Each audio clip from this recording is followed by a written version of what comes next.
Gubernatorial candidate Ben Jealous is facing some criticism this morning from Governor Hogan's campaign over a controversial tweet. Yeah, the post has already been disavowed by the Democratic nominee. WMAR 2 News' Mark Rober joining us from the live desk this morning. Mark, what's causing the governor's race to heat up on Twitter?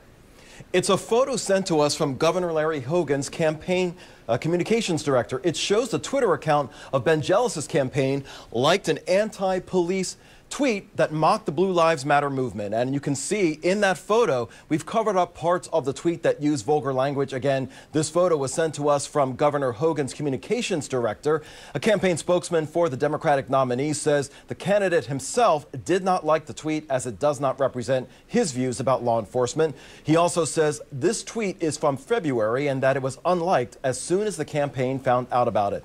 The photo of the tweet from the Hogan campaign was released yesterday, the same day the Fraternal Order of Police endorsed the Republican governor for re-election. Christian, Ashley?